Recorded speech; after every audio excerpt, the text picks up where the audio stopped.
should be about right.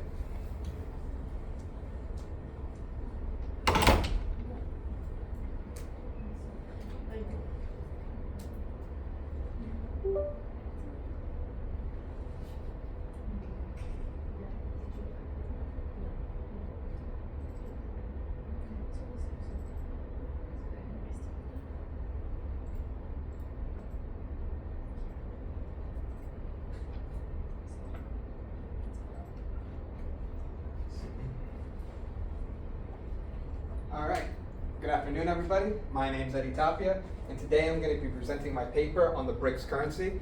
It's titled, Can BRICS Come Together and Create a Viable Common Currency? Lessons from the Euro and Challenges to Dethroning the US Dollar. In this paper, that's exactly what I'm going to talk about. Can the BRICS come together and make a currency?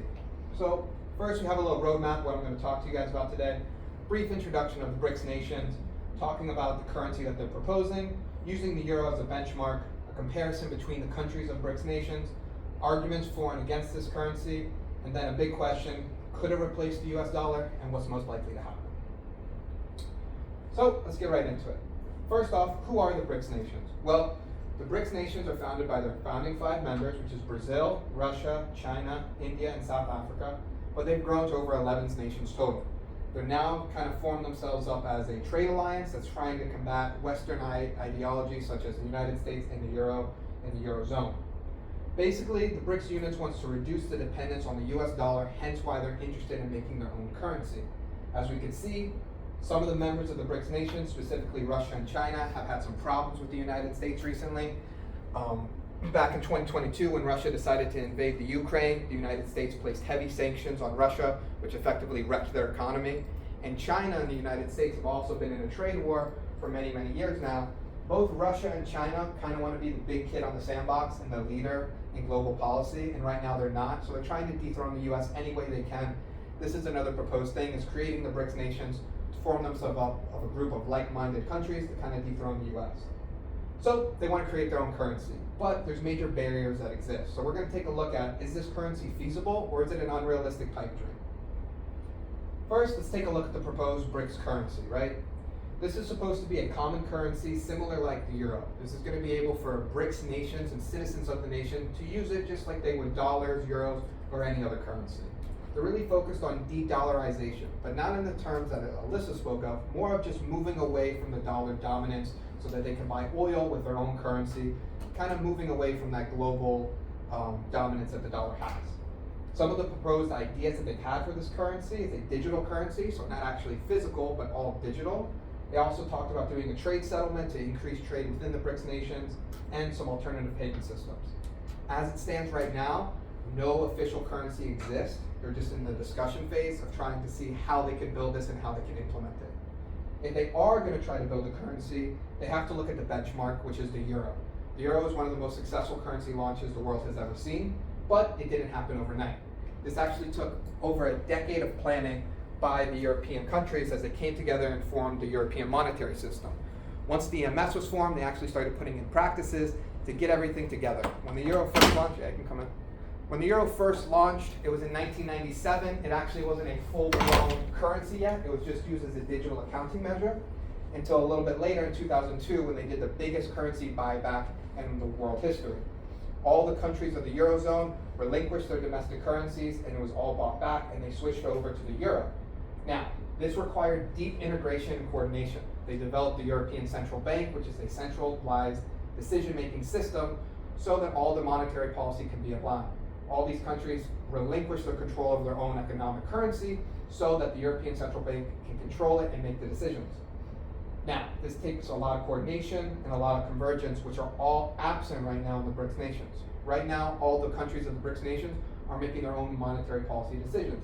There's no centralized banking system. Everyone's making decisions for themselves. So before they can even start to design a currency, they first have to all get into agreements on policy. Let's take a look at the countries comparison. First, we're going to take a look at Brazil. Right now, Brazil is using an inflation targeting policy, trying to manage inflation. This is quite popular right now as inflation rates are very high. The key issue that's going on in Brazil is they have very high interest rates. So there's not too many foreign direct investment coming into the country, and there's some low growth in Brazil currently. Russia, on the other hand, They have a very reactive policy type. This is mainly due to the sanctions that were placed on them in 2022 by the US government. Now, Russia officially claims that they don't manipulate their own economy with any market dynamics, but we find this to be incorrect. They actually do. They have a lot of market controls because they are an authoritative government. The main problem for Russia right now is the instability.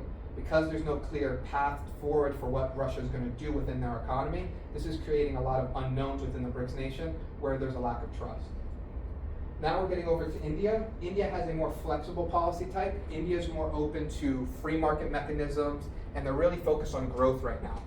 India's main way of growth is they want to grow by foreign direct investment. They're actually the second largest recipient of foreign direct investment in the world. So they're really incentivized to build their economy outside in and get a lot of foreign money in to stimulate the economy. China, on the other hand, their policy is all communist controlled. All their financial decisions are made by the Chinese Communist Party. Even though they say on paper they have a very flat horizontal decision making, it's all behind closed doors. It's made by one sole leader. The main problem that China has is currency manipulation. China's been accused of manipulating their currency for many years. The United States and the Eurozone also say that China manipulates their currency. The main reason China likes to manipulate their currency is they like to devalue it so it makes their exports more advantageous for other people to buy into them, just kind of incentivizing exports. Last but not least, we have South Africa. South Africa also has an inflation targeting regime, just a little bit different than Brazil. The problem that South Africa has is it's in Africa, so it's part of the African continent. Most of the countries there in Africa have a lot of commodity-based trading because their commodities are very volatile down there. So with that volatility in those commodities, on those peaks and valleys, South Africa has to do market controls to smooth it out so it doesn't affect and create too much external shocks. Now what we can see here, guys, is each one of these countries all has a completely different outlook on monetary policy and how to effectively enforce it. If all these countries were to come together and decide on one horizontal structure and one centralized bank, somebody here is going to have to relinquish power. And I highly doubt that Russia is going to want to give up decision-making power, and definitely China is not going to want to. So they all have competing ideas, and they can't even come and sit at the same table to figure out who's going to make the decisions and how they're going to set it up. So right now, it's not looking too great for this BRICS currency. But with that being said, there's still plenty of arguments for this currency and against it. Some arguments for it is this would reduce dependence on the dollar. All these BRICS nations wouldn't have to depend on the US government and US policies. They would be able to avoid sanctions and improve their own economies. They could lower transaction costs by avoiding these Western institutions, which would increase their ability to have more global influence and have more like-minded nations join the BRICS nation and use this currency. There's some arguments against it, right? I just talked about that. There's no central bank and no decision making. If they ever come to the table, no one has any idea how they're going to get anything done. There's too many political and economic differences for anyone to gain any traction. Then there persists another idea.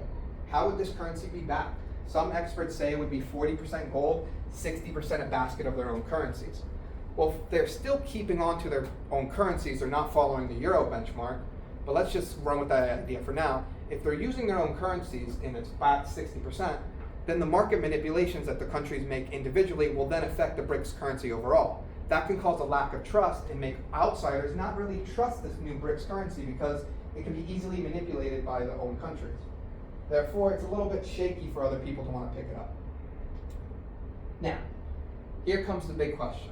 Hypothetically speaking, let's say that they get all their ducks in a line and they do create this BRICS currency. Could it replace the US dollar as the dominant global reserve currency? Well, the short answer is no. As we can see here, the US dollar is the dominant currency and it's used about 58%. 58% of the world use the US dollar as the dominant currency, followed by about 20% with the euro, 5% for the Japanese yen, and then less than 5% makes up 20 different currencies. The main reason that people are using the dollar is because they trust the dollar. It has long, deep financial institutions that are tied to it, and it's used pretty much all over the world. Another thing that goes along with that trust, the US government has never defaulted on a payment. If you buy US bonds, there's a 99.999% chance that you're going to get paid back. This is what other countries like, is the trust that when they buy dollars, they know they're going to get paid back. Additionally, like I said, it's very liquid. You can also sell these on the open market, and it's just widely used globally. The only currency that's ever come close to dethroning the US dollar is the euro. As we can see, about 20% is being used. But the euro has been established for about 30 years now, And within 30 years, they haven't even come close to dethroning the US dollar as a major dominant reserve currency. So if the euro can't do it within 30 years, it's highly unlikely for the BRICS unit to come together, create a currency, and dethrone the dollar, at least within the next 5 to 10 years. So what's more likely to happen? If they can't actually make this currency and do it, what's probably going to happen? Well, the more likely outcome is they're going to increase local currency trade between the nations. So instead of doing deals in dollars, they're going to try to do more deals in the Chinese yuan or the Russian rupee or whatever it is. They're going to try to avoid going through those westernized institutions. They've already developed something called BRICS Pay, which is an alternative payment option, which allows citizens of the BRICS nation to make these international payments from everything down to a coffee to large-scale commodity buying. Using this BRICS Pay completely goes around US-based financial institutions and European-based financial institutions, which avoids the ability for these institutions to place sanctions on these countries. Therefore, they're kind of circumnavigating all that US control. So what I think is the more likely outcome is more cooperation between the countries dealing in their own currencies and kind of avoiding the US as the dominant player. Now, we covered a lot of stuff there, guys, so I just want to wrap this up. In conclusion, them creating a new BRICS unit is highly unlikely. There's way too many political and economic differences for this to really come to fruition, at least within the next 5 to 10 years. What's more likely is more cooperation and increased trade within the BRICS nations, avoiding dependence on the US dollar and kind of moving away from the sanctions.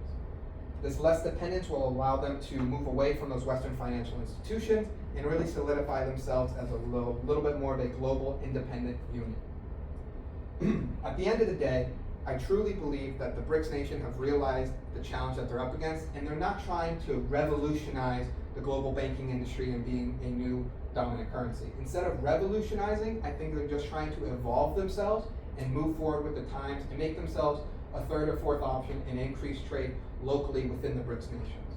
But at the end of the day, I truly believe that the dollar is going to remain the dominant reserve currency of the world for at least the next 5 to 10 years. Thank you guys very much.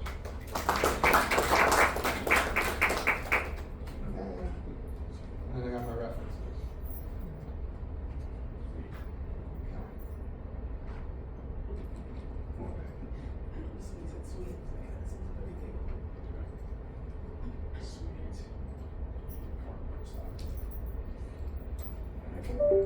Should I sign out?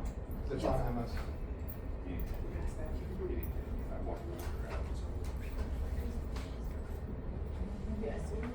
Thank you. Oh, that was quite a